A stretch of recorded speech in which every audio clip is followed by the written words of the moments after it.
আসসালামু আলাইকুম রহমতুল্লাহি ওবরকাতু। সুপ্রিয় দর্শক শ্রোতা, এই মুহূর্তে দেশ ও দেশের বাইরে থেকে যারা আজকে আমাদের এই ভিডিওটি দেখছেন সকলকে নূর আলম অ্যাগ্রো ফার্মের পক্ষ থেকে আন্তরিক শুভেচ্ছা অভিনন্দন জানাচ্ছি। দর্শক, স্ক্রিনে যে গাছটি দেখতেছেন এটি ইন্দোনেশিয়ান স্মার্ট নেপিয়ার হাইব্রিড গাছ। দর্শক, এই গাছটি আপনার খামারের গরু ছাগলের জন্য চাষ করতে পারেন, কারণ এটি থামে না।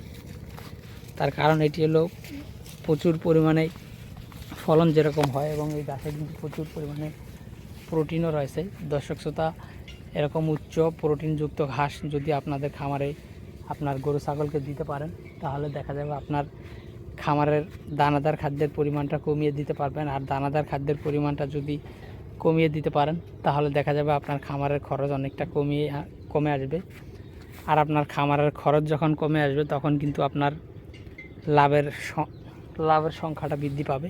আর আপনি যত বেশি দানাদার নির্ভর খামার করবেন, তত কিন্তু আপনি খামারে লস হওয়ার সম্ভাবনা বেশি থাকবে। তার কারণ হচ্ছে দর্শক, বর্তমানে দানাদার খাদ্যের যে পরিমাণ দাম, সেই অনুযায়ী কিন্তু বাজারে গরুর কিংবা ছাগলের বা মহিষের দাম কিন্তু সেই পরিমাণে নেই। যদিও গরুর মাংসের দাম অনেক বেশি, প্রায় 700 থেকে 750 টাকায় বিক্রি হয় বাজারে। কোনো জায়গায় আবার 600 কিংবা 650 টাকাও গরুর মাংস বিক্রি হয়। কিন্তু খামারি যারা অরিজিনাল খামারি, তারা কিন্তু আসলে এখানে বঞ্চিত। তারা কিন্তু ন্যায্য মূল্য সেটা পাচ্ছেন না। তার কারণ হলো, বাজারে গেলে অবশ্যই দানাদার খাদ্যের দাম বেশি দিয়ে কিনতে হয়, কিন্তু গরু যখন বিক্রি করার জন্য বাজারে উঠানো হয়, তখন কিন্তু আপনি সেই দানাদার খাদ্যের দাম অনুযায়ী গরুর সেই দাম কিন্তু পাচ্ছেন না। সে কারণে কিন্তু আপনি দানাদার নির্ভর খামার করলে লসের সম্মুখীন হওয়ার সম্ভাবনা 100%-এর ভিতরে 100%ই থাকে।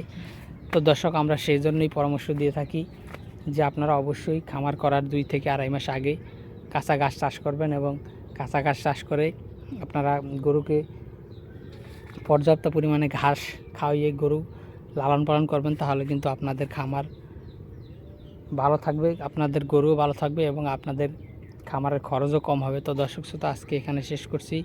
যারা এই ঘাসের কাটিং সংগ্রহ করবেন বা অন্যান্য ঘাসের কাটিং সংগ্রহ করবেন, তারা অবশ্যই আমাদের স্ক্রিনে দেওয়া নাম্বারে যোগাযোগ করবেন।